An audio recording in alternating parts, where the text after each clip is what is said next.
नामक एक राज्य में लल्लू राम नाम का एक गरीब लकड़हारा रहता था। लल्लू राम बहुत चतुर, चालाक और बुद्धिमान व्यक्ति थे, परंतु स्वभाव से वह सीधा साधा और भला इंसान था। गरीबी की अवस्था में भी वह सुख और संतोष से ही अपना जीवन व्यतीत कर रहा था। उसकी पत्नी गर्भवती थी। एक दिन उसने अपने पति से कहा, सुनिए जी, आज हलवा खाने का बहुत मन कर रहा है, लेकिन घर में तो कुछ भी नहीं है, ना बेसन, ना घी, ना गुड़। अगर किसी तरह यह चीजें मिल जाए तो हम दोनों हलवा बना सकते हैं। लल्लू राम ने मुस्कुराते हुए कहा कि चिंता मत करो भाग्यवान, मैं अभी बाजार जाकर यह सब लेकर आता हूँ। झोपड़ी से बाहर निकलते ही लल्लू राम मन ही मन सोचने लगा कि हे भगवान, मैंने पत्नी से कह तो दिया कि सब चीजें लेकर आता हूँ, लेकिन लाऊं कैसे और कहां से लाऊं? मेरी जेब में तो एक फूटी कौड़ी भी नहीं है। थोड़ी देर सोचकर उसने तय किया कि अपने पड़ोसी सूर्य सिंह के पास चला जाता हूं, वह जरूर मुझे कुछ पैसे उधार दे देगा। जब लल्लू राम अपने पड़ोसी सूर्य सिंह के घर पहुंचा तो सूर्य सिंह ने हंसकर कहा, अरे लल्लू राम, आओ मित्र, क्या हालचाल है और भाभी जी कैसी हैं? लल्लू राम बोला, सब ठीक है भाई, मगर अचानक कुछ रुपयों की जरूरत पड़ गई है, इसलिए सोचा कि तुमसे कुछ उधार ले लूं, बाद में चुका दूंगा। सूर्य सिंह मन ही मन सोचने लगा कि यह गरीब लकड़हारा भला कहां से मेरा उद्धार चुकाएगा। अगर इसे कुछ दे भी दूं तो वापस मिलने की उम्मीद ही छोड़नी पड़ेगी। ऐसा सोचकर वह बोला, मित्र, तुम बड़े ही बुरे वक्त में आए हो। देखो ना, मैं राजमहल में महावत हूँ, पर तुम्हारी ही तरह गरीब हूँ। आजकल तो मेरा हाथ भी खाली चल रहा है। आज तुम्हारी भाभी का मीठा खाने का बहुत मन था, मगर घर में एक फूटी कौड़ी तक नहीं है जिससे बाजार से कुछ ला सकूं। लल्लू राम ने कहा, ओह, तब तो मैंने व्यर्थ ही तुम्हें तकलीफ दी। अच्छा, अब मैं चलता हूं। लल्लू राम चिंता में डूबा हुआ सोचने लगा कि अब क्या करूं, किसके पास जाऊं, कौन देगा मुझे उधार? लगता है कि आज मेरी पत्नी की इच्छा पूरी नहीं हो पाएगी। यही सब सोचते सोचते लल्लू राम आगे की ओर बढ़ता चला जा रहा था। तभी अचानक उसकी नजर एक सुंदर से मकान पर पड़ी। वह मकान बहुत सजा धजा हुआ था। उसने राह चल रहे एक व्यक्ति से पूछा, भाई, यह किसका मकान है? आज यहाँ इतनी सजावट क्यों की गई है? राहगीर बोला, तुम्हें नहीं मालूम, ये नगर के सेठ शंभू प्रसाद जी की हवेली है। विवाह के 20 साल बाद उनके घर में बेटे का जन्म हुआ है। अब इतनी खुशी में वे धूमधाम नहीं करेंगे तो कब करेंगे? कल छठी की पूजा होगी और नामकरण संस्कार भी। दावत तो कई दिनों तक चलेगी। यह सुनकर लल्लू राम सोचने लगा कि दावत तो कल होगी, लेकिन मेरी पत्नी की इच्छा तो आज ही हलवा खाने की है। वो मन ही मन कुछ तरकीबें सोचने लगा। थोड़ी देर बाद उसके दिमाग में एक उपाय सूझा और उसकी आंखों में चमक आ गई। लल्लू राम सीधे बाजार की ओर चल पड़ा। सबसे पहले वह एक बेसन के व्यापारी के पास पहुंचा और बोला, राम राम सेठ जी, आपके गोदाम में कितनी बोरियां बेसन की होंगी? सेठ ने पूछा।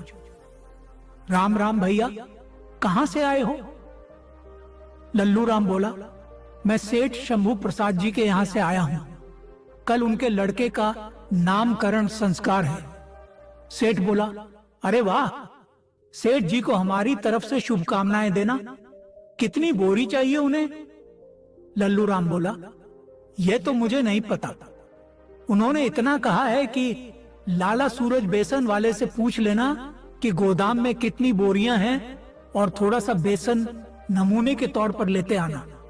सेठ बोला, भैया, गोदाम का हिसाब किताब तो हर रोज बदलता रहता है, पर लगभग 30 से 40 बोरियां होंगी और नमूने के लिए बेसन चाहिए तो अब भी देता हूं। इतना कहकर उसने नौकर को आवाज दी कि हरिया, अरे ओ हरिया, जल्दी आ, इस आदमी को पाव भर बेसन दे दो। ये सेठ शंभू प्रसाद जी को नमूना दिखाने ले जाएगा। लल्लू राम ने बेसन लिया और आगे बढ़ गया। इसके बाद वह घी के व्यापारी के पास पहुंचा और बोला कि राम राम सेठ जी। सेठ बोला, जयराम जी की। लल्लू राम बोला कि सेठ जी, आपके पास 50 पीपे घी के होंगे? सेठ बोला, हाँ, जितने चाहिए उतने पीपे मिल जाएंगे, लेकिन पहले ये बता कि तू आया कहां से? लल्लू राम बोला, सेठ शंभू प्रसाद जी ने भेजा है। कल उनके बेटे का नामकरण है। उन्होंने कहा है कि खुला पीपा देखकर थोड़ा सा घी नमूने के तौर पर ले आना। सेठ बोला, कल घी दिया तो था, वह पसंद नहीं आया क्या? अब नमूना वमूना कुछ नहीं देंगे। यह सुनकर लल्लू राम चुपचाप वहां से निकल गया। फिर वह दूसरे घी व्यापारी के पास गया और वही बात दोहराई। इस बार व्यापारी प्रसन्न हो गया और बोला कि सेठ शंभू प्रसाद ने हमें याद किया। यह तो हमारे लिए सौभाग्य की बात है। लो भैया, नमूने के लिए थोड़ा सा घी ले जाओ। लल्लू राम घी लेकर खुश होता हुआ आगे बढ़ा और अब वह गुड़ के व्यापारी के पास जा पहुंचा और उसे भी वही बात बताई कि सेठ शंभू प्रसाद जी ने भेजा है, मुझे नमूने के तौर पर थोड़ा सा गुड़ चाहिए।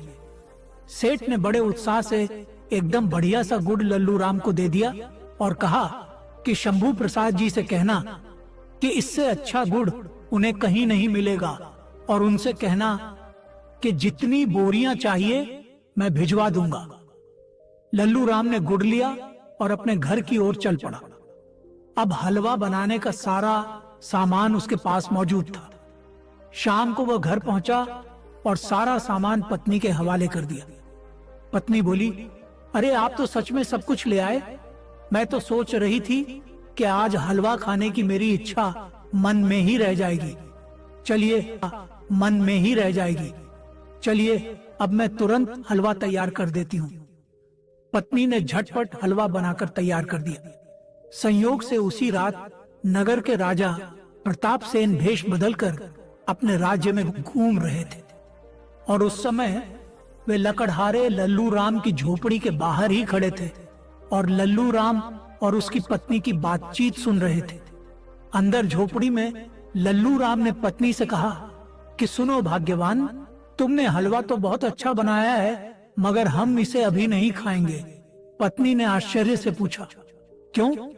लल्लू राम बोला, अरे वो हमारा पड़ोसी सूर्य सिंह है ना, जो महाराज का महावत है। मैं उससे कुछ पैसे उधार लेने गया था ताकि तुम्हारे लिए हलवा का सामान खरीद लाऊं, पर उसने कह दिया कि उसकी पत्नी की भी हलवा खाने की इच्छा है। अब सोचो, अगर हलवे की खुशबू सूंघते हुए वह भी यहाँ आ गया तो हमें ना चाहते हुए भी अपने हलवा में से कुछ हलवा उसे और उसकी पत्नी को भी देना पड़ेगा। फिर हमारे लिए क्या बचेगा? पत्नी मुस्कुराई और बोली, तो फिर मैं दिया ही नहीं जलाऊंगी। अंधेरे में ही हम दोनों बैठकर हलवा खा लेंगे। दोनों ने वैसा ही किया। वे अंधेरे में बैठकर आनंद पूर्वक हलवा खाने लगे। उसी समय राजा प्रताप सेन भी धीरे से झोपड़ी में दाखिल हो गए और अंधेरे का लाभ उठाकर उनके साथ बैठ गए। दोनों पति पत्नी को यह पता ही नहीं चला कि कोई तीसरा व्यक्ति भी उनके साथ हलवा खा रहा है। राजा प्रताप सेन के शामिल हो जाने से हलवा जल्द ही समाप्त हो गया। यह देखकर लल्लू राम और उसकी पत्नी दोनों हैरान रह गए। लल्लू राम बोला, अरे हलवा इतनी जल्दी खत्म कैसे हो गया? पत्नी ने कहा, रुकिए, मैं दिया जलाकर देखती हूँ। जैसे ही दिया जलाया गया, दोनों ने देखा कि वहाँ एक तीसरा व्यक्ति बैठा हुआ है।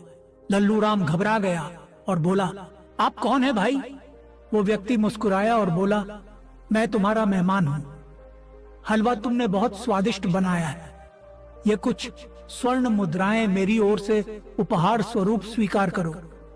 लल्लू राम ने हाथ जोड़ते हुए कहा कि नहीं भाई, अभी आपने ही कहा कि आप हमारे मेहमान हैं। मेहमानों से हम कोई कीमत नहीं ले सकते। बस दुख इस बात का है कि आपने बिना बताए ही हलवा खा लिया, इसलिए मेरी पत्नी की इच्छा अधूरी रह गई। उसने मन भर के हलवा नहीं खा पाया। मैंने बड़ी मुश्किल से हलवे का सामान जुटाया था। राजा यह सुनकर आश्चर्यचकित हो गए। उन्होंने पूछा कि जरा बताओ तो ये सब सामान तुमने कैसे जुटाया? लल्लू राम ने बिना झूठ बोले एक एक बात सच्चाई से बता दी कि कैसे उसने चतुराई से बेसन, घी और गुड़ का इंतजाम किया था। फिर बोला, अब सारी सामग्री खत्म हो गई है, इसलिए हलवा दोबारा नहीं बनाया जा सकता। मुझे क्षमा कीजिए मित्र, राजा ने मुस्कुराकर कहा कि मित्र, मैंने मजाक में ही तुम्हारी इच्छा की पूर्ति में बाधा डाल दी, उसके लिए मैं क्षमा चाहता हूं। मैं तो सोने की मुद्राएं देने को भी तैयार हूं, लेकिन तुम लेना ही नहीं चाहते। तुमने मुझे मित्र कहा है, इसलिए मेरी एक बात मानो। कल सुबह महाराज प्रताप सेन के राज दरबार में आ जाना। मैं भी वहीं कार्य करता हूं। हमारे महाराज बहुत ही दयालु हैं, वे अवश्य ही तुम्हारी सहायता करेंगे। इतना कहकर राजा प्रताप सेन वहां से निकल गए। महल पहुंचकर उन्होंने अपने राजसी वस्त्र पहने और पहरेदार को आदेश दिया कि कल एक गरीब लकड़हारा जिसका नाम लल्लू राम है, वह महल में आएगा। उसे बिना किसी रोक टोक के और पूरे सम्मान के साथ मेरे सामने लाया जाए। पहरेदार ने झुककर कहा कि महाराज, जैसा आपका आदेश। अगले दिन प्रातःकाल लल्लू राम की पत्नी ने उसे उठाया और बोली कि सुनिए जी, आज तो आपको राजमहल जाना है। लल्लू राम बोला, हाँ जाना तो है, लेकिन मैं खाली हाथ वहां कैसे जाऊं? महाराज को क्या भेंट दूंगा? पत्नी बोली कि अरे, हमारे पास देने को है ही क्या, फिर भी जाइए, देखिए वहां क्या होता है। जहां तक भेंट की बात है, तो कुछ दिन पहले मैंने एक कबूतर पकड़ा था ताकि उसे पालतू बना सकूं। आप तो लकड़ी काटने जंगल चले जाते हैं और मैं घर में अकेली रहती हूँ, इसलिए सोचा था कि उसी से अपना दिल बहलाऊंगी। बस वही कबूतर आप महाराज को उपहार स्वरूप दे दीजिए। लल्लू राम अपनी पत्नी की बात मानकर राजमहल की ओर चल पड़ा। उधर राजमहल में पड़ोसी राज्य सुल्तानगढ़ के राजा का एक राजदूत महाराज प्रताप सेन से मिलने के लिए आया और उसने झुककर कहा कि महाराज की जय हो। मैं सुल्तानगढ़ के राजा सुल्तान सिंह का राजदूत हूं। हमारे महाराज ने आपके लिए एक संदेश भेजा है। राजा ने पूछा, क्या संदेश भेजा है? सुनाओ। राजदूत बोला कि महाराज, यह संदेश सांकेतिक है, आपको इसे समझना होगा और फिर उसका उत्तर देना होगा। यह कहकर राजदूत ने खड़िया से फर्श पर एक गोल घेरा बनाया, फिर अपनी झोली से कुछ गेहूं के दाने निकाले और घेरे के चारों ओर फैला दिए। वह बोला, महाराज, यही है हमारे राजा का संदेश। अब आप बताइए इसका क्या उत्तर होगा? राजा प्रताप सेन गहरे विचार में पड़ गए। वे मन ही मन बोले कि अरे, इस दूत ने तो हमें कठिन स्थिति में डाल दिया। सुल्तानगढ़ हमारा पड़ोसी राज्य है जो हमसे 20 गुना शक्तिशाली है। उसके राजा सुल्तान सिंह को नाराज करना उचित नहीं। पूरा दरबार स्तब्ध था। राजा ने अपने महामंत्री से कहा, बताइए मंत्री जी, इस संकेत का क्या अर्थ हो सकता है? परंतु महामंत्री समेत सभी मंत्री भी इस संदेश का अर्थ समझने में असमर्थ रहे। राज दरबार में सन्नाटा और चिंता का माहौल छा गया।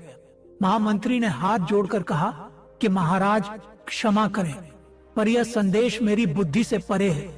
दरबार में कोई भी इसका अर्थ नहीं निकाल पा रहा था।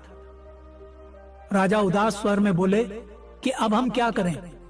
इस संदेश का क्या उत्तर दें?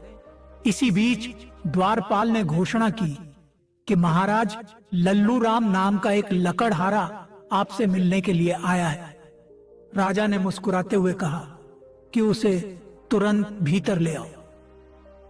लल्लू राम ने भीतर आकर झुककर महाराज को प्रणाम किया। उसे देखते ही राजा प्रताप सेन पहचान गए। उन्होंने प्रसन्नता से कहा कि आओ मित्र, तुम्हारे आने की बात हम पूरी तरह से भूल ही गए थे, इसलिए तुम्हारे स्वागत का कोई प्रबंध नहीं कर पाए।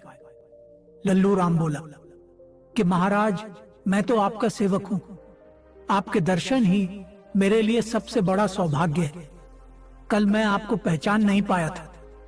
यदि किसी प्रकार की भूल हो गई हो तो नादान समझकर क्षमा कीजिए। राजा मुस्कुराए और बोले, अरे माफी तो हमें मांगनी चाहिए, क्योंकि मैं राजा होकर भी तुम्हारी और तुम्हारी पत्नी की इच्छा में बाधक बन गया। राजा और लल्लू राम की यह बातचीत सुनकर सभी दरबारी चकित रह गए कि यह साधारण सा लकड़हारा राजा से इतने आत्मीय भाव से बातें कर रहा है। कुछ देर बाद लल्लू राम ने राजा के मुख पर चिंता की रेखाएं देखी और बोला कि महाराज, आप चिंतित प्रतीत हो रहे हैं। यदि अनुमति हो तो कृपया अपनी परेशानी मुझे बताइए, शायद मैं कुछ सहायता कर सकूं। राजा कुछ पल शांत रहे, फिर उन्होंने राजदूत द्वारा बनाए गए घेरे और गेहूं के दानों की ओर संकेत किया और बोले कि लल्लू राम, ये देखो, इस घेरे और गेहूं के दानों में कुछ संदेश छिपा है जो मुझे समझ में नहीं आ रहा है। लल्लू राम ने कुछ देर खड़िया से खींचे गए गोले और उसके आसपास बिखरे गेहूं के दानों को देखा, फिर बोला कि महाराज, यदि आप आज्ञा दें तो मैं इसका उत्तर देने का साहस करूं। राजा ने कहा, यदि तुम ऐसा कर सको तो तुम्हारा हम पर बहुत उपकार होगा। लल्लू राम ने अपने साथ लाए पिंजरे से कबूतर निकाला और उसे घेरे के बीच में छोड़ दिया। कबूतर एक क्षण के लिए रुका, फिर उछलता हुआ घेरे के बाहर गया और फर्श पर बिखरे सारे गेहूं के दाने चुगने लगा। कुछ ही देर में उसने सारे दाने खा लिए। यह देखने के बाद सुल्तानगढ़ से आए हुए राजदूत ने हाथ जोड़कर महाराज से कहा, धन्यवाद महाराज, मुझे अपने पैगाम का उत्तर मिल गया है। अब मैं यहाँ से चलता हूँ। इतना कहकर राजदूत वहां से चला गया। राजा प्रताप सेन ने मुस्कुराते हुए लल्लू राम से पूछा, एक बात बताओ, ये कबूतर तुम किस लिए लाए थे? लल्लू राम बोला, महाराज, इसे तो मैं आपके लिए उपहार स्वरूप लाया था, किंतु अब मुझे प्रसन्नता है कि इसने आपकी कठिनाई दूर करने का माध्यम बनकर अपना उद्देश्य पूरा कर लिया। दरअसल जब मैं महल आने लगा तो मेरी पत्नी ने कहा था कि महाराज के दर्शन के लिए खाली हाथ मत जाना, इसलिए मैं यह पालतू कबूतर साथ ले आया।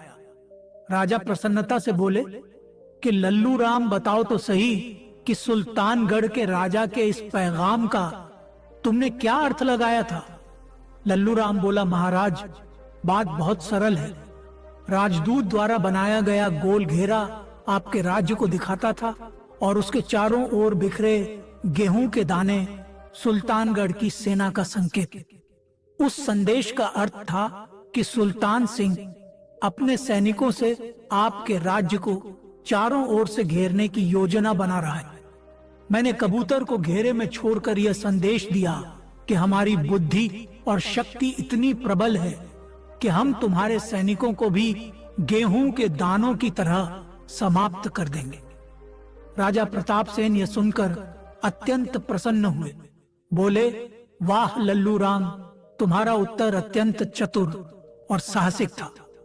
आज से मैं तुम्हें अपना विशेष सलाहकार नियुक्त करता हूं। फिर उन्होंने महामंत्री से कहा, लल्लू राम के रहने के लिए एक सुंदर भवन की व्यवस्था की जाए।